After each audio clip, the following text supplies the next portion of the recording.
জায়গাটা অনেকেই ঘুরেছেন নিশ্চয়ই। শ্যামাচরণ লাহিড়ীর নামানুসারে লাহিড়ী বাবা আশ্রম। এটা হুগলির দেবানন্দপুর গ্রাম পঞ্চায়েত এরিয়াতে। তো এবারে ঘুরে এলাম এই জায়গা থেকে। চলুন দেখে নেওয়া যাক। সো আজকে চলে এসেছি আমি লাহিড়ী বাবা আশ্রম। এটা ব্যান্ডেল স্টেশন থেকে অনেকখানি ভেতরে যেতে হচ্ছে। এটা দেবানন্দপুর গ্রাম পঞ্চায়েত থেকে প্রায় অনেকখানি ভেতরে। বাইকে আসলেও আসা যায়, কেউ যদি মনে করেন যে ব্যান্ডেল স্টেশন থেকে টোটো করবেন সেটাও করতে পারেন। লাহিড়ী বাবা আশ্রম 2018 সালে তৈরি করা হয়েছিল এবং এদের হেডকোয়ার্টার হচ্ছে কলকাতা। এখানে একটু ভেতর দিক করে এটা তৈরি করা হয়েছে, একদমই একটু আউটস্কার্ট এরিয়া, যার জন্য কমিউনিকেশান এখনও সেভাবে হয়নি। অলমোস্ট 4-5 একর জায়গা জুড়ে তৈরি করা হয়েছে। এখনও কনস্ট্রাকশনের কাজ, ডেকোরেশনের কাজ এগুলো চলছে।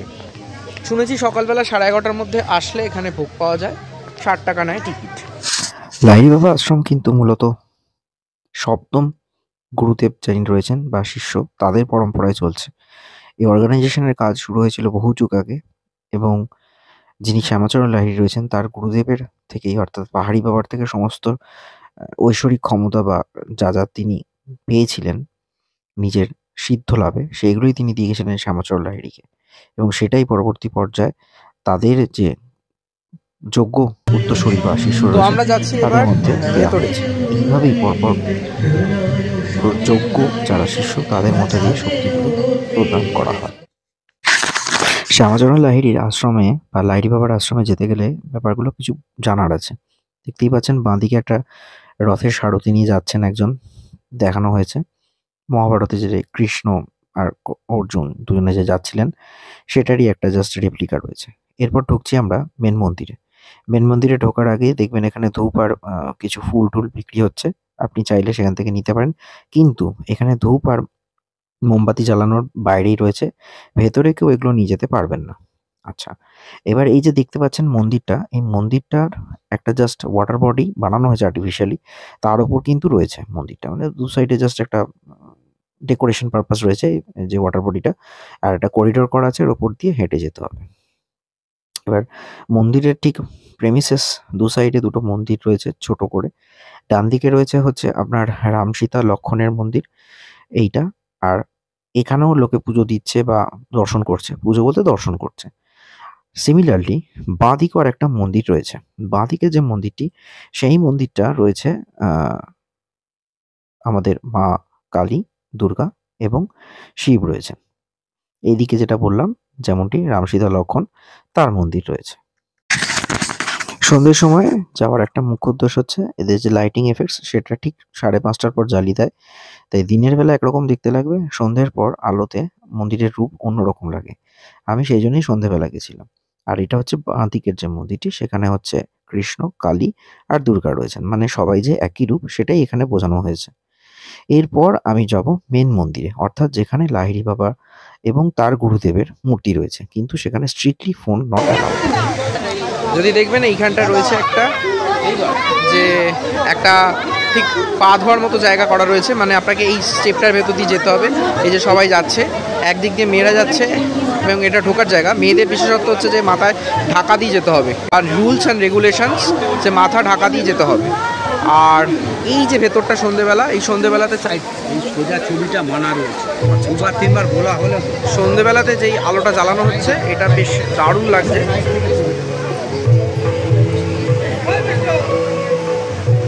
আমি এখন রয়েছি লাহিড়ী বাবা আশ্রম। লাহিড়ী বাবা আশ্রমে এখন আলোগুলো জ্বালিয়ে দেওয়া হয়েছে। লাহিড়ী বাবা আশ্রমের ভেতরে বেসিক্যালি কিছুই ঢুকতে দেওয়া হয়নি, ফটোগ্রাফি টোটালি অফ ছিল এবং আপনার কোনো ইনফরমেশান আপনি নিতে পারবেন না। একটু বলে রাখি, লাহিড়ী বাবা আশ্রম এই যে দেখতে পাচ্ছেন এই বিল্ডিংটা, এই বিল্ডিংটার ওপরে যে মূর্তিটি রয়েছে সেটা হচ্ছে শ্যামাচরণ লাহিড়ীর যিনি গুরুদেব ছিলেন তার মূর্তি, ঠিক আছে। আর ওই মূর্তিটার ডান দিক আর বাঁ দিক দুটো পার্ট আছে ওই মন্দিরটা, মানে ওপরে যে মন্দিরটা দেখতে পাচ্ছেন চূড়াটা, তার দুদিকে দুটো পার্ট আছে। এবার আমরা ডান দিকে চলে যাব। ফার্স্ট ডান দিকে গেলে যেটা পড়বে সেটা হচ্ছে সরস্বতী ঠাকুরের মূর্তি, নর্মাল সরস্বতী ঠাকুরের মূর্তি আছে।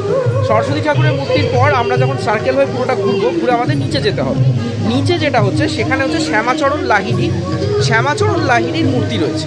যখন আমরা সরস্বতী ঠাকুরের এই মূর্তিটা দেখে নিচে নামছি, সেই জায়গাটাতে নিচে নামার মুখে এখন যিনি এই অর্গানাইজেশনের যিনি হেড আছেন, মানে গুরুদেব বলা হচ্ছে, সেটা পরম্পরায় গুরুদেব, ইনি হচ্ছেন সপ্তম গুরুদেব। এই সপ্তম গুরুদেব তার যে বাবা, তার একটি ছবি রয়েছে এবং সেখানে হচ্ছে গৌতম বুদ্ধের একটি মূর্তি রয়েছে। এবার আমরা সিঁড়ি দিয়ে নিচে নামলাম। সিঁড়ি দিয়ে নিচে নামার পর আমরা যেটা দেখতে পাবো সেটা হচ্ছে শ্যামাচরণ লাহিড়ির মূর্তি রয়েছে, বেশ বড়, এবং ওই জায়গাটা টোটালি রেস্ট্রিক্টেড, মানে আপনাকে কোনোভাবে ফোন বের করতে দেবে না। এরা ক্যামেরা হয়তো বসানো নেই, কিন্তু বেশ রেস্ট্রিকশন রয়েছে, ধরা পড়লে কিন্তু গল্প। যাই হোক, তারপর আমরা নিচে নামলাম। নিচে নেমে শ্যামাচরণ লাহিড়ির মূর্তিটি দেখলাম এবং ওখানে দেয়ালের মধ্যে বিভিন্ন যে হাতের বা তাল বলা চলে, তাল, হাতের যে বিভিন্ন তাল আছে সেই তালগুলো এখানে দেখানো হয়েছে দেয়ালের মধ্যে, প্লাস্টার অফ প্যারিসের থ্রু। বুঝলাম, বেশ ভালো কথা। দেন সেখান থেকে আমরা আবার ওপরে উঠে বাঁদিকে রয়েছে জগন্নাথের মূর্তি, আর তার পাশে রয়েছে ব্রহ্মা বিষ্ণু মহেশ্বরের একটি মূর্তি, মানে মন্দির। তাহলে টোটাল আমাদের এখানে কি দেখা গেল? এই মন্দিরের প্রথমে ঢুকলাম, সেখানে হচ্ছে শ্যামাচরণ লাহিড়ির গুরুদেবের মূর্তি রয়েছে, তার ডান দিকে রয়েছে হচ্ছে সরস্বতীর মূর্তি রয়েছে, আর তার ঠিক নিচে নামার মুখে একটা ধাপ মতো করা আছে, সেখানে রয়েছে শ্যামাচরণ লাহিড়ির যে এই আশ্রম বা এই যে অর্গানাইজেশন চলছে তার বর্তমান যে সপ্তম গুরুদেব রয়েছেন, পরম্পরা, এটা শিষ্য পরম্পরায় উপযুক্ত যাকে মনে করা হয় তার দায়িত্ব। এটা পরিবারতন্ত্র অনুযায়ী চলছে না, কিন্তু ফ্যামিলি ট্র্যাডিশন নয়। তা তিনি রয়েছেন, তার বাবার মূর্তি রয়েছে, যেহেতু তিনি এখন সপ্তম হেড এবং তিনি 2016 সালে এই মন্দিরটি শুরু করেছিলেন এবং 2018 সালে এটা শেষ হয়। এখানে অনেক কিছু নিয়ম আছে। সকালবেলা 11:30টার সময় আসলে আপনি টিকিট কাটবেন 80 টাকা দিয়ে, ভোগের টিকিট পাবেন। 12:30টা অবধি আপনারা ভোগ প্রসাদ গ্রহণ করতে পারেন, 1টায় বন্ধ করে দেওয়া হয়, আবার বিকেলবেলা 4টের সময় ওপেন করা হয়। এই হলো শ্যামাচরণ লাহিড়ি বা লাহিড়ি বাবার আশ্রম। আর দেখতেই পাচ্ছেন 6:30টায় এটা বন্ধ হয়ে যাবে। তো মোটের ওপর দেখতে গেলে এটা অনেকটা এরিয়া জুড়ে রয়েছে, খুব ভালো একটা জায়গা। অনেকেই আসছেন, ঘুরে যাচ্ছেন। আমরা কলকাতায় থাকি, কলকাতা থেকে এখানে আসাটা অনেকটাই ডিফিকাল্ট। মাঝে মধ্যে এখন তো গাড়ি নিয়ে আসলে একরকম, অথবা ট্রেনে করে আপনাকে অনেকটাই কষ্ট করতে হবে। এই ছিল আজকের শ্যামাচরণ লাহিড়ির ওপর ব্লগটা। লাহিড়ি বাবার আশ্রম, এই লাহিড়ি বাবার আশ্রমের এখানে আর একটা পার্ট বলে রাখি, কলকাতায় এদের হেড অফিস আছে পূর্ব ভারতের মধ্যে, আর ওদিকে উত্তরাখণ্ডে এদের রানীক্ষেতে আর একটা বড় আশ্রম তৈরি করা হচ্ছে। আর পাশাপাশি হুগলি উত্তরপাড়া খেয়াঘাট যে রয়েছে, এই হুগলি খেয়াঘাট উত্তরপাড়ার ওখানেও এদের আর একটা অফিস রয়েছে। বল, কি বলবি? বলে ফেল, তুই বলে ফেল।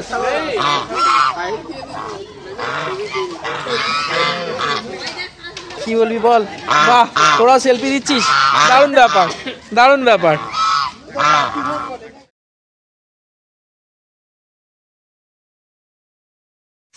লাহিড়ি বাবা আশ্রমের একটা মূল বিশেষত্ব হচ্ছে এখানে কিন্তু সর্বধর্মকে প্রাধান্য দেওয়া হয়েছে। ধরুন যীশু খ্রিস্টের খ্রিস্ট ধর্ম, ওদিকে ধরুন জৈন ধর্ম, আবার আমাদের লোকনাথ ঠাকুর, সবাইকে এখানে দেখানো হয়েছে। আর অবশ্যই এখানে একটা পেছনে পার্টি রয়েছে শিব ঠাকুরের মন্দির। মন্দিরটি খুব সুন্দর করে সাজানো, বেশ ভালো লাগবে। মন্দিরটা একটা এরকম এমনভাবেই করা হয়েছে, একটি গাছের তলায় যেন মন্দিরটি রয়েছে এবং আশপাশে একটা ছোট করে ঝর্ণাও বানানো হয়েছে। এই ছিল শ্যামাচরণ লাহিড়ির আশ্রম এবং এদিকটায় রয়েছে বিষ্ণুর মন্দিরও রয়েছে। যেটা প্রথম দিকে দেখানো হয়েছিল ঠিক সেরকমভাবে এখানে বিষ্ণুর মন্দিরও রয়েছে।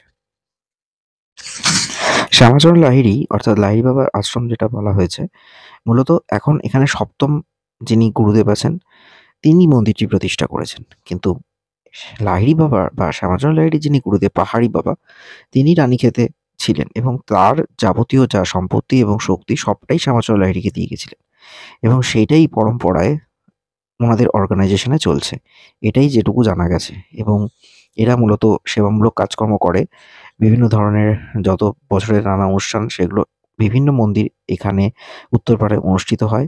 যারা দীক্ষিত তারা যেতে পারেন। সরস্বতী পুজো বড় করে হয়েছে, দোল বড় করে হয়, দুর্গা পুজো হয়, এরকম নানা রকম অনুষ্ঠানের মধ্য দিয়ে মানুষ